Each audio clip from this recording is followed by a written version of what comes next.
Lights camera action. इससे पहले हम लोगों ने डिमांड और सप्लाई को स्टडी कर लिया। अब इनका आपस में मिलाप कराते हैं, इनको जोड़ते हैं। तो जब डिमांड कर्व जो कि डाउनवर्ड स्लोपिंग है और सप्लाई कर्व क्या है, अपवर्ड स्लोपिंग, जब ये दोनों आपस में इंटरसेक्ट करते हैं तो हमारे पास दो रिजल्ट्स आते हैं। एक इक्विलिब्रियम प्राइस और दूसरी इक्विलिब्रियम क्वांटिटी। यानी कि ये वो प्राइस है, वो क्वांटिटी है जिस पे कंज्यूमर भी खुश है और उस पे सप्लायर भी खुश है, सेलर भी खुश है। अगर आप टेबल को देखें गौर से तो एक तरफ प्राइस मेरी बढ़ रही है और हमें पता है कि प्राइस बढ़ने से क्वांटिटी डिमांडेड कम होती है मगर क्वांटिटी सप्लाइड बढ़ जाती है। यही पढ़ गए हैं, law of demand law of supply यही कहता है। मगर एक आइडियल पॉइंट है जहां पे डिमांड और सप्लाई दोनों क्या है, बराबर। और अगर आप गौर करें तो 6 रुपये की वो प्राइस है जिस पे 60 यूनिट्स वो दे भी रहा है और 60 यूनिट्स वो बाय भी कर रहा है। तो ये 60 is my equilibrium quantity and 6 रुपये इज माय इक्विलिब्रियम प्राइस। और ये कैसे आया, कहाँ से आया, क्यों आया, ये point, this is the point of equilibrium जहाँ पे दोनों कर्व्स आपस में क्या कर रहे हैं, इंटरसेक्ट कर रहे हैं। अच्छा, अब इससे हमारे पास दो तरह के रिजल्ट्स आ सकते हैं। या तो हम सप्लाई साइड को सेम रखें और डिमांड को कम ज़्यादा करके देखें तो हमारा इक्विलिब्रियम शिफ्ट हो जाएगा। जैसे अभी इक्विलिब्रियम इस पॉइंट पे, ये पर्पल वाला पॉइंट पे है। जैसे ही मैंने डिमांड बढ़ाई और सप्लाई मेरी क्या है, कांस्टेंट, तो डिमांड के बढ़ने से प्राइस भी बढ़ गई और क्वांटिटी भी बढ़ गई। ऐसा क्यों हुआ, इसको ज़रा अंडरस्टैंड करते हैं। जब सप्लाई उतनी है मगर डिमांड मुल्क में एकदम से बढ़ गई तो मुल्क में शॉर्टेज या एक्सेस, शॉर्टेज। डिमांड के बढ़ने से, और अगर सप्लाई उसका साथ नहीं दे रही तो there will always be shortage. Canteen वाले को दूध की सप्लाई रोज की 100 लीटर की होती है और अचानक से एक दिन कॉलेज में चाय की तलब इतनी बढ़ गई कि बेचारे का दूध खत्म हो गया। फिर वो बाजार से दूध को लेकर आएगा, उसने अल्टीमेटली पूरा तो करना ही करना है, मगर अब वो बेचेगा किस पे, महंगा करके बेचेगा। और ये महंगा करके क्यों बेचा, क्योंकि उसकी डिमांड इंक्रीज हो गई थी मगर सप्लाई में कोई चेंज नहीं आया। और अगर इसका रिवर्स कर दे, डिमांड कम मगर सप्लाई में कोई चेंज नहीं है, तो अब सरप्लस या शॉर्टेज, सरप्लस। क्योंकि अब जब डिमांड कम है और देने वाला उतने ही फैक्टर्स लेके खड़ा हुआ है अपने, अब वो सस्ता बेच के जाएगा मगर अब वो बेचेगा नॉर्मल से कम, बेचेगा भी सस्ते और बेचेगा भी नॉर्मल से कम। क्योंकि लेने वाले जब डिमांड कम कर रहे हैं तो Q1 से वो कहाँ पे आ जाएगा, Q2 पे।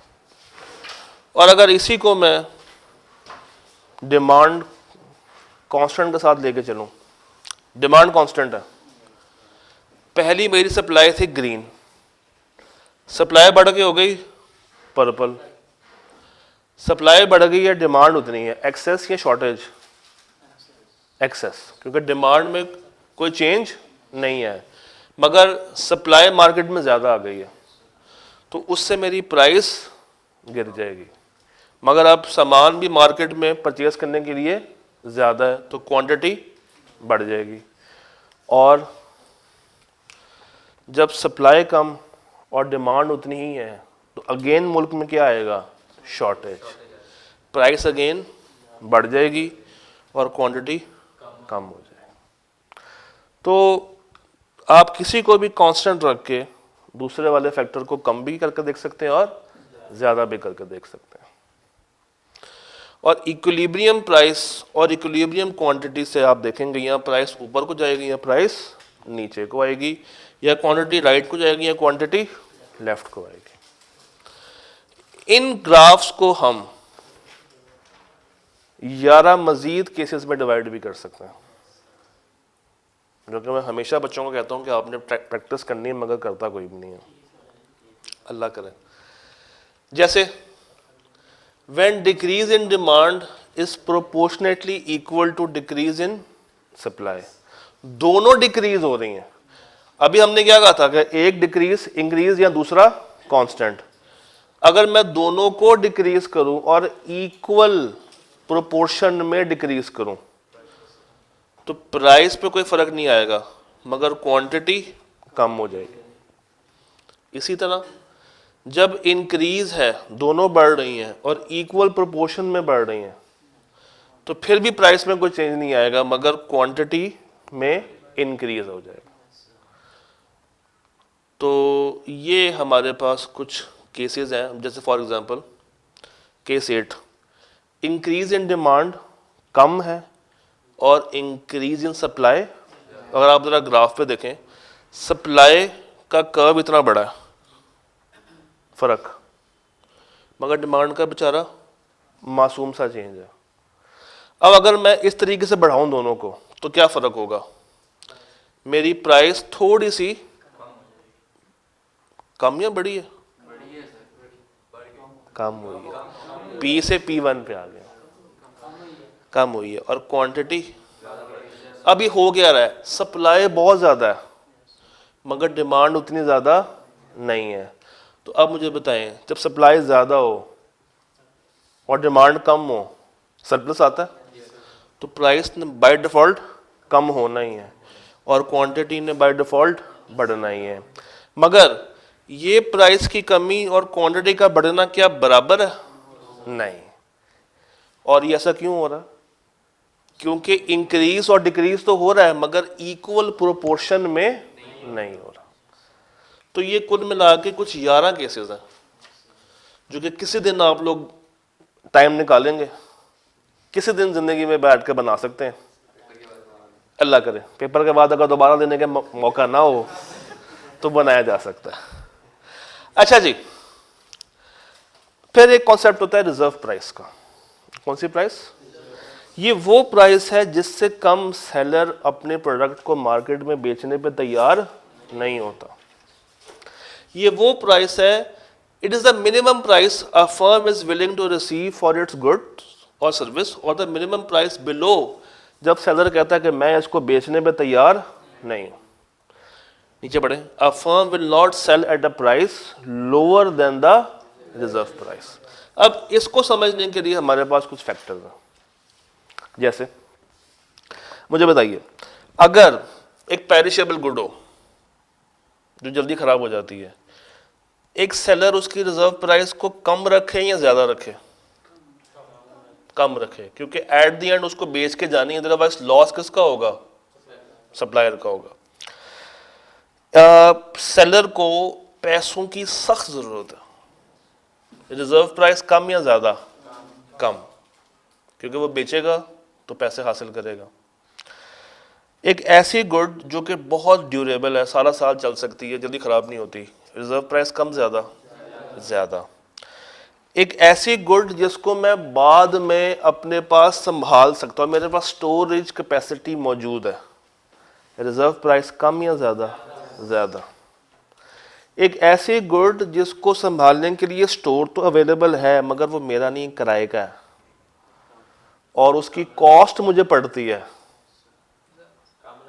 तो रिजर्व प्राइस कम। रिजर्व प्राइस कम। और अगर वो स्टोर मेरा अपना और मुझे कोई उसकी एक्स्ट्रा कॉस्ट ना पड़े तो मैं रिजर्व प्राइस को ज्यादा रख सकता हूं।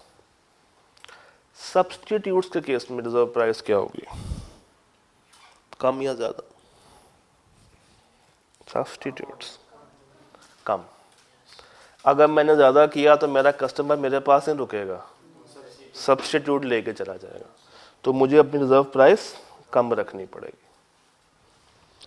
याद है, क्लियर है? फिर मार्केट इक्विलिब्रियम या इक्विलिब्रियम प्राइस, ये कौन सी प्राइस होगी भला? जहां पे क्वांटिटी डिमांडेड मिलती है किससे? क्वांटिटी सप्लाइड से। इसको इक्विलिब्रियम प्राइस भी कहते हैं, और इसका दूसरा नाम भी है, it is also called market price. It is also called market price. अब हमने अभी यही ग्राफ देखा था, 6, 60 और 60। अगर फर्ज करें 8 रुपए की प्राइस हो, तो डिमांड करने वाले कितने यूनिट्स हैं 8 रुपए की प्राइस पे? 40। और मार्केट में सप्लाई हुए कितने यूनिट्स हैं? 80। अगर मैं 40 की डिमांड लेकर आया हूं और अगला बंदा 80 प्रोडक्ट्स लेकर आया बेचने के लिए, तो डे एंड पे उसके पास प्रोडक्ट्स बच जाएंगे या शॉर्ट हो जाएंगे? बच जाएंगे। It will cause surplus. और अगर मैं 80 की डिमांड लेकर आया हूं और उसके पास 40 आइटम्स हैं, तो क्या हो जाएगा? शॉर्टेज। क्या हो जाएगा? तो इक्विलिब्रियम अचीव हो गया किस पे? 6 रुपए की प्राइस पे, जब 60 ही यूनिट्स डिमांड वाले हैं और 60 ही सप्लाई वाले हैं। मगर उसके ऊपर और उसके नीचे या सरप्लस आ रहा होगा या शॉर्टेज आ रहा होगा। यहां तक बात समझ आई? सरप्लस कब आएगा? जब क्वांटिटी सप्लाइड ज्यादा है, क्वांटिटी डिमांडेड कम है। और शॉर्टेज कब आएगा? जब क्वांटिटी डिमांडेड ज्यादा है और क्वांटिटी सप्लाइड कम। इसी चीज को अगर मैं ग्राफिकल पॉइंट ऑफ व्यू से देखूं, तो मुझे बताइए, प्राइस यहां पे ऊपर को जब जा रही थी तो सरप्लस आ रही है, शॉर्टेज आ रहा है? तो अगर प्राइस ऊपर को जाएगी, इट विल कॉज सरप्लस। जब प्राइस नीचे को आ रही है तो क्या होगा? शॉर्टेज। अगर मैं कर्व की बात करूं, तो अगर इक्विलिब्रियम प्राइस से मैं ऊपर जाऊं तो देयर विल बी सरप्लस, और अगर इक्विलिब्रियम प्राइस से मैं नीचे को आ रहा हूं तो there will always be shortage. There will always be shortage. इस डायग्राम में मुझे बताइए इक्विलिब्रियम पॉइंट क्या है? 3 है ना? 3 के ऊपर कितनी क्वांटिटी बिक रही है? 30। याद है, क्लियर है? अगर मैं प्राइस बढ़ा के 4 रुपए कर दूं, तो मुझे बताइए 4 रुपए के ऊपर मेरी कितनी डिमांड है? 20। और सप्लाई कितनी है? 40। 4 रुपए के ऊपर 20 और 4 रुपए के ऊपर 40, तो सप्लाई ज्यादा और demand, there will always be surplus. और अगर प्राइस 2 रुपए कर दूं, तो डिमांड तकरीबन 15 है, सेंटर में आ जाएगी ना, या 10 है, और वो चली जाएगी 45 या 50 पे, तो नीचे क्या आ जाएगा? शॉर्टेज। के लेने वाले 40-50 लोग हैं और देने वाले सिर्फ कितने हैं? 10-15-20 लोग। There will always be shortage. अब ये तो वो प्राइस है ना जो कि इक्विलिब्रियम है, ये वो प्राइस है जो कि मार्केट फोर्सेस ने आपको डिटरमिन करके दे दी है। और मार्केट फोर्सेस कितनी है हमारे पास? 2, एक डिमांड और दूसरी सप्लाई। अभी तक हमने किसी भी बात में गवर्नमेंट का जिक्र नहीं किया, अब करते हैं गवर्नमेंट का रोल। वो प्राइस जो कि गवर्नमेंट सेट करती है वो कहलाती है कौन सी प्राइस? Regulated price. नाम से जाहिर है, it is regulated by government. Government 2 तरह से इसको कंट्रोल करती है, एक है प्राइस फ्लोरिंग और एक है प्राइस, पेपर आपका बहुत करीब है, एक है प्राइस फ्लोरिंग और एक है price ceiling. Price floor minimum legal price है, प्राइस फ्लोर क्या है? Minimum legal price. और प्राइस सीलिंग क्या है? Maximum legal price. Price floor और प्राइस सीलिंग का कॉन्सेप्ट समझते हैं, यहां से समझ लेते हैं। सर जी फर्ज करें ये है मेरा इक्विलिब्रियम पॉइंट, मैं गवर्नमेंट हूं और गवर्नमेंट चाहती है कि किसानों को सपोर्ट करें, यानी कि एग्रीकल्चरल गुड्स को प्रमोट करना चाहता हूं मैं। तो मैं किसान से कहूंगा कि यार तुम अपनी प्रोडक्शन करो, रुको मत। मैं तुमसे आज एक वादा करता हूं कि कोई तुमसे खरीदे या ना खरीदे, मैं तुमसे इक्विलिब्रियम से ज्यादा प्राइस पे खरीदने की तुम्हें गारंटी देता हूं। तुम खुल के प्रोड्यूस करो। अगर मार्केट में तुम्हें इक्विलिब्रियम से ज्यादा मिल रहा है, मेरे से भी ज्यादा मिल रहा है, तो उसको दे दो, फिर रुकना मत। और अगर नहीं मिलता इतना ज्यादा तो मेरे पास आ जाना, मैं इक्विलिब्रियम तो नहीं मगर उससे ज्यादा प्राइस तुम्हें देने को तैयार हूं। ये है प्राइस फ्लोरिंग। अब मुझे सोच के बताइए, यहां पे मैंने, ये गवर्नमेंट ने कंज्यूमर का फायदा किया या सेलर्स का? सेलर्स का, प्रोड्यूसर्स का या मैन्युफैक्चरर्स का? तो price floor is fixed by government and no seller can charge below this price. उस प्राइस से चार्ज अगर वो कम कर भी दे तो नुकसान किसका होगा? उसी का अपना। तो क्या कोई अपना नुकसान करना पसंद करेगा? नहीं, क्योंकि उसको एक मिनिमम प्राइस की गारंटी किसने दे दी है? गवर्नमेंट ने दे दी है कि कोई ना भी खरीदे तो मेरे पास ले आना, मैं तुमसे ये बाय कर लूंगा। तो ये नॉर्मली किस में होता है? वीट, राइस या डिफरेंट एग्रीकल्चरल कमोडिटीज में होता है, और ये इक्विलिब्रियम प्राइस से ऊपर सेट की जाती है। नाम में क्या है? फ्लोर। ज़हन में आता है कि नीचे को होगा, मगर ये नीचे को नहीं है, ये ऊपर को सेट होती है, इक्विलिब्रियम से ऊपर। फिर है price ceiling, maximum legal price. कौन सी price? Maximum legal price. Government कहती है कि इससे महंगी तुम नहीं बेच सकते। आपके पास कोई कागज, कोई टिकी पैक, कोई बिस्किट आपने अगर खाया हो नीचे से लेके इस ब्रेक में, है कुछ? क्या बात। इस पे एमआरपी लिखी होगी? नहीं नहीं, मैंने नहीं खाना। जरा देखें, इस पे एमआरपी की स्टैंप लगी होगी ब्लैक कलर की, कितना का लिखा हुआ? पैसे पे किए ना इसके 40, यानी कि ये 40 रुपए से ऊपर बेचा नहीं जा सकता।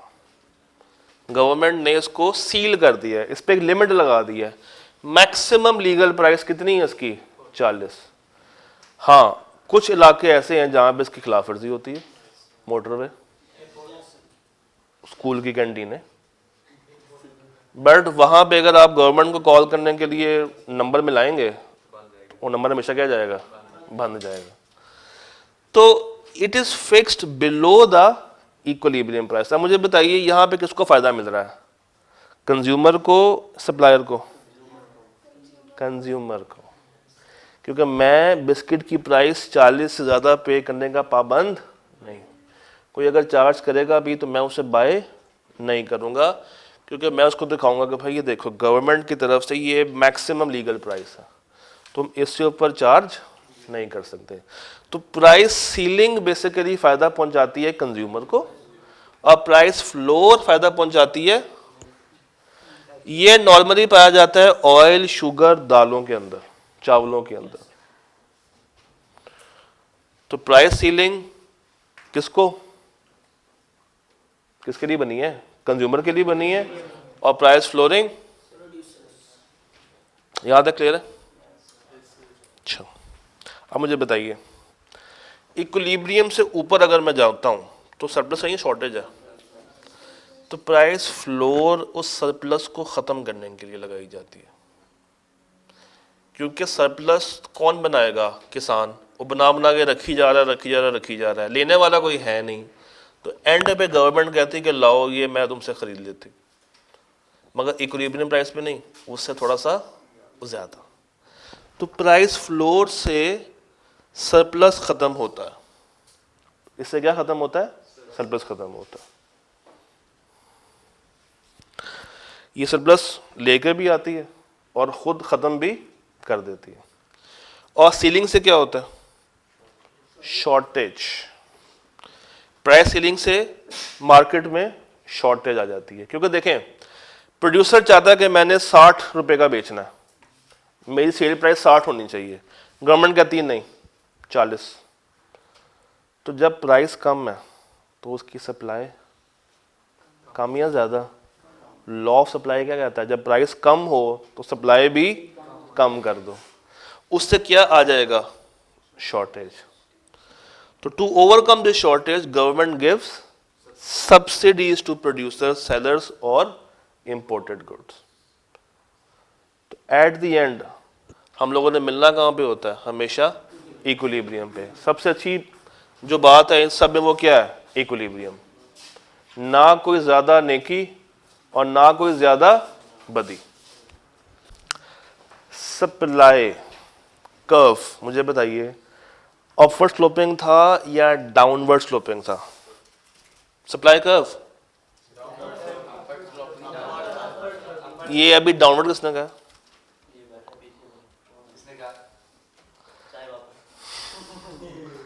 सप्लाई कर्व हमेशा अपवर्ड स्लोपिंग है। अपवर्ड स्लोपिंग से क्या मुराद है? कि प्राइस बढ़ाते जाओ और क्वांटिटी सप्लाइड बढ़ाते जाओ, यही है अपवर्ड, कि दोनों सेम डायरेक्शन में इंक्रीज हो रही हैं। मगर दो तरह की गुड्स ऐसी हैं जहां पे ये पॉसिबल नहीं है। एक कहलाती है पेरिशेबल गुड्स और दूसरी कहलाती है ड्यूरेबल गुड्स। अच्छा, क्या मसला है पेरिशेबल गुड्स में? देखिए, पेरिशेबल गुड्स वो गुड्स हैं जो कि एक टाइम पे आके ख़त्म हो जाएगी, आप उसको मैक्सिमम टाइम के लिए स्टोर नहीं कर सकते, इसकी लाइफ क्या होती है? शॉर्ट। और प्रोड्यूसर चाहता है कि यार बस किसी तरीके से ख़त्म हो जाए ताकि उसको नुकसान ना हो, और इतनी आसानी से इसको आप रीस्टॉक भी नहीं कर सकते, क्योंकि रीस्टॉक करने के लिए आपको चाहिए टाइम।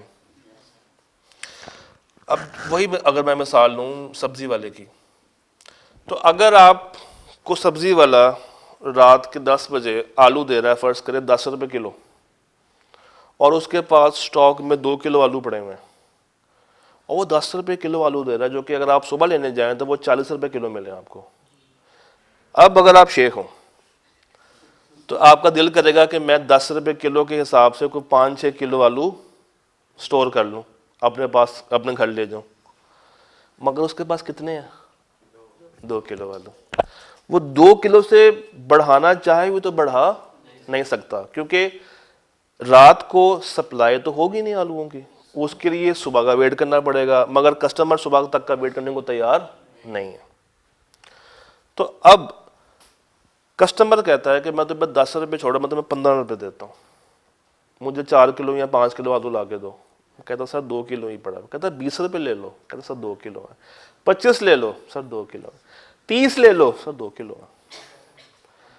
प्राइस बढ़ती चली जा रही है, नहीं मिलेगा आपको, फिर भी प्राइस बढ़ती चली जा रही है, मगर क्या क्वांटिटी सप्लाइड में चेंज आ रहा है? नहीं, क्योंकि उसके पास फिक्स है, वो उतना ही दे सकता है, उससे कम ज्यादा नहीं। अब देखें, प्राइस बढ़ भी रही है, प्राइस कम भी हो रही है, मगर उससे सप्लाई को कोई फर्क नहीं पड़ रहा। तो ये वर्टिकल कर्व बनता है। ये कर्व कौन सा बनेगा? वर्टिकल। और अपवर्ड स्लोपिंग नॉर्मल केस में बनता है, मगर पेरिशेबल गुड्स में ये हमेशा अपवर्ड स्लोपिंग, सॉरी, ये बनेगा वर्टिकल बनेगा। It will always B vertical, जिससे प्राइस बढ़े या कम हो, क्वांटिटी सप्लाइड को कोई चेंज, कोई इफेक्ट नहीं आ रहा। दूसरे केस में ड्यूरेबल गुड्स, यहां भी एक प्रॉब्लम है। ये प्रॉब्लम ये है कि ड्यूरेबल गुड्स बेसिकली वो गुड्स होती हैं जो कि आप लंबे टाइम के लिए अपने पास स्टोर तो कर सकते हैं, अपने पास महफूज कर सकते हैं, मगर ये पेरिशेबल गुड्स के मुकाबले में ज़्यादा एक्सपेंसिव है, महंगी होती है क्योंकि वो ड्यूरेबल ज़्यादा है। अगर मैं कमरे की मिसाल लूँ तो AC is a durable good, कुर्सी ड्यूरेबल गुड, ये LED durable good, laptop durable good. तो ड्यूरेबल गुड्स ऐसी गुड्स हैं जिसको आप लंबे टाइम के लिए स्टोर कर सकते हैं, मगर यहां भी एक मसला है। यहां मसला है कि इसको बनाने की भी एक कैपेसिटी है। भाई एक फैक्ट्री एक टाइम में 40 से ज्यादा एसी नहीं बना सकती, तो अब क्या करें? 41वां एसी नहीं बन सकता क्योंकि मेरे फैक्ट्री प्रोडक्शन पूरे हैं, मेरी लैंड पूरी इस्तेमाल हो रही है, लेबर मेरी सारी इस्तेमाल हो रही है, कैपिटल मेरे पास मजीद लगाने को है नहीं, और एंटरप्रेन्योर के पास मजीद टाइम देने को है नहीं। मैं 40 से ज़्यादा एसी बना नहीं सकता। अगर 50 एसी का ऑर्डर आ जाए तो अब अगेन प्राइस बढ़ भी जाए तो मैं उसको प्रोड्यूस नहीं कर सकता। तो ये तो वैसा ही कर्व बनना चाहिए था, मगर यहाँ पे एक ट्विस्ट है। मेरी मैक्सिमम कैपेसिटी थी 40, वो यहाँ पे आगे पूरी हो रही है। इससे पीछे पीछे तो मैं उसको इंक्रीज कर सकता हूँ, 10 से 20, 20 से 30 और 30 से 40। तो ये शुरू अपवर्ड होता है जैसे बाकी कर्व्स होते हैं, मगर एक पॉइंट ऑफ टाइम पे आके इट बिकम्स वर्टिकल, क्योंकि मेरे पास फैक्टर ऑफ प्रोडक्शन बढ़ाने के लिए पैसा अवेलेबल नहीं है। मेरे एफओपी सारे के सारे क्या हैं? फिक्स। याद करें स्कार्सिटी ऑफ रिसोर्सेस, के जितने रिसोर्सेज हैं आपको उसी में सब कुछ मैनेज करना। एक और मिसाल ले लेते हैं। क्लास का एंडिंग टाइम है 4:30, लेट सपोज 5 बजे एक और क्लास ने स्टार्ट होना, तो क्या मैं 5 से आगे जा सकता हूँ? आप कितनी भी जिद कर लें कि सर आप 10 रुपये ज़्यादा ले लें, 20 से ज़्यादा चार्ज कर लें हमसे, मैं आपको उतना ही पढ़ा पाऊंगा, मगर उससे पीछे पीछे मेरे पास टाइम को प्लस माइनस करने का मार्जिन है, मगर 5 बजे के बाद मार्जिन नहीं। तो ड्यूरेबल गुड्स में ये पहले इंक्रीज होगी और उसके बाद क्या हो जाएगी? वर्टिकल। मगर पेरिशेबल में ये बाय डिफॉल्ट क्या है? वर्टिकल। अच्छा जी, अब आते हैं ई बिजनेस पे और चैप्टर को वाइंड अप करते हैं। भाई व्हाट इज ई बिजनेस? क्या होता है? ऑनलाइन बिजनेस, यही है ई बिजनेस, यानी कि electronic business. It is also known as online business, यानी कि आप चीजों को बाय एंड सेल कर रहे हैं बट नॉट फिजिकली, ऑनलाइन। शुरू में हमने एक टर्म पढ़ी थी वर्चुअल मार्केट, याद है? वर्चुअल मार्केट, ये बेसिकली वर्चुअल मार्केट में होता है। मुझे नहीं पता कि मेरा सप्लायर कौन है, कैसा है, वो मुझे नहीं जानता, मैं उसको नहीं जानता, मगर यहाँ बैठे बैठे मैं उससे बाइंग एंड सेलिंग बड़ी आसानी से कर सकता हूँ। मेरे लिए बहुत इजी है, मेरे पास कोई टाइम की भी प्रॉब्लम नहीं है, मुझे फिजिकली वहाँ पे जाना भी नहीं है, मेरी कॉस्ट बच रही है। पहले क्या होता था, अगर आपने फैसलाबाद से फर्ज करें कपड़ा लेकर आना है तो आप पहले फैसलाबाद जाते थे, कपड़ा चूज करते थे। अब आपने 1-2 दफ़ा जाना है, 2 दफ़ा जाएंगे आपको पता चल जाएगा, उसको पता है कि आपको क्या चाहिए, आपको पता है कि आपको क्या चाहिए। अब उसके बाद आप बेशक ऑनलाइन मंगवाते जाएं, कॉल पे मंगवा लें या उसकी किसी ऐप पे मंगवा लें। तो अब नॉर्मली बिजनेसेस कौन से हो रहे हैं? ई बिजनेस। ये जो क्लास रिकॉर्ड हो रही है ये भी ई बिजनेस है, कि जब कॉलेज इसको रिकॉर्ड करके आगे बेचेगा 10 रुपए के हिसाब से, तो कॉलेज जो पैसा कमाएगा that is through E business. अब इसके फायदे भी और नुकसान भी हैं। अच्छा, फायदे कंज्यूमर के लिए भी हैं और फायदे प्रोड्यूसर के लिए भी हैं। नुकसान कस्टमर के लिए भी है और नुकसान तो दोनों का मसला है। देखते हैं, बल्कि आप लोग बताएं ना मुझे क्या क्या बेनिफिट है कंज्यूमर के लिए। जाना नहीं पड़ता, टाइम बचता है और बार्गेनिंग नहीं करनी पड़ती।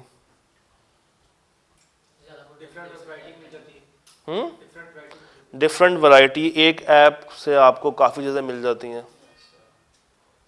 और कंपैरिजन इजीली है। बहुत सारी वेबसाइट्स आपको सिर्फ कंपेयर कर सकती हैं प्रोडक्ट्स को। अगर आपने हाउस लोन कभी देखा हो या कभी इसके बारे में सुना हो तो एक ऐप है, आई गेस मुवाजना ऐप है। अगर आपने हाउस लोन लेना है किसी भी बैंक से तो आप अपनी अमाउंट लिखें, टेन्योर लिखें और वो ऐप आपको कुछ 7-8 बैंक्स का डाटा इकट्ठा करके दे देती है कि यहाँ से लेंगे तो इतना पैसा पड़ेगा, ऊपर ये इसका ये रेट है, उसका ये रेट है, इसकी ये वापसी है। तो comparison can be easily done. और कस्टमर को क्या क्या फ़ायदे मिल रहे हैं? फ़ायदा कस्टमर को फ़ायदा, वो जो शैतानी सोच आप में है मुझे पता है, कस्टमर को फ़ायदा। कस्टमर हो गया है बार्गेनिंग, सर्दी नहीं लगती, डिफरेंट वेदर कंडीशंस का सामना करना नहीं पड़ता। कस्टमर यहाँ बैठ के सिर्फ लाहौर क्या पूरी दुनिया से माल अपना मंगवा सकता है, कोई बंदिश नहीं, कोई बाउंडिंग नहीं है। कस्टमर को नुकसान क्या क्या होता? क्वालिटी का आइडिया नहीं होता, ट्रस्ट इश्यूज होते हैं, वो तो सबको ही होते हैं। हाँ, लेट हो सकता है, जो चीज़ मंगवाई है वो नहीं आती। कुछ प्रोडक्ट्स ऐसी होती हैं जो कि आप ऑनलाइन बाय ही नहीं कर सकते। कपड़ा, जूते, भाई साइज मैच नहीं कर रहा फिर क्या होगा? हैं? ग्लासेस आप नहीं बाय कर सकते। अच्छा, बिजनेस को क्या क्या बेनिफिट है? बिजनेस को क्या क्या बेनिफिट है? जैसे कस्टमर यहाँ बैठ के पूरी दुनिया को एक्सप्लोर कर सकता है, उसी तरह वो सेलर पूरी दुनिया को अपना प्रोडक्ट बेच सकता है। उसको वेयर हाउस रखने की ज़रूरत नहीं है। हाँ, लेस कॉस्ट, एम्प्लॉयज़ रखने की ज़रूरत इतनी ज़्यादा नहीं है। प्राइस फिक्स रख सकता है, बार्गेनिंग सिस्टम ख़त्म। और हाँ क्या डिफेक्टेड, हाँ वो शैतानी सोच। एक टाइम पे ज्यादा भी बेच सकता है, एक टाइम पे मल्टीपल कस्टमर्स को हैंडल कर सकता है, क्योंकि वो तो नहीं हैंडल कर रहा, हैंडल कौन कर रही है? ऐप। नुकसान क्या होंगे बिजनेस को? कस्टमर का ट्रस्ट, कस्टमर का भी टाइम वेस्ट होता है, उसका भी होता है। कस्टमर अगर एक दफा बागी हो गया शायद वापस पलट के ना आए। और ट्रांजैक्शंस की प्रॉब्लम हो सकते हैं, शायद पैसे वहां से ट्रांसफर हो गए उस तक पहुंचे ना हो, इसने चीज़ बेची हो उस तक पहुंची ना हो, या चीज़ पहुंच गई है उसने कहा कि जरा मुझे चीज़ मिली नहीं, या उस तरह की क्वालिटी की नहीं आई। यस, प्रोडक्ट्स कैन बी टूट फूट का शिकार हो जाते हैं, डैमेज हो जाते हैं। तो ये रीड ओनली टॉपिक था, ये बातें वही लिखी हुई हैं। अच्छा, अब इस चैप्टर में से जो चीज़ रहेगी दैट इज कॉबवेब और बफर स्टॉक, उसके ऊपर कल बात करेंगे इंशाल्लाह चैप्टर नंबर 3 के साथ। ठीक है जी, तो कल आप लोगों ने टाइम पे आना है, 2:45 मीन्स 2:45। ठीक है, क्लास का स्टार्टिंग टाइम 40 का है, 5 मिनट का मैं प्लस माइनस कर रहा हूँ, उससे ऊपर का मैंने वेट कल से नहीं करना। और कल से अगर आपने चाय पीनी तो अपना पैसा लेकर आइएगा। तो मुलाकात करते हैं कल चैप्टर नंबर 3 के साथ। अल्लाह हाफिज़।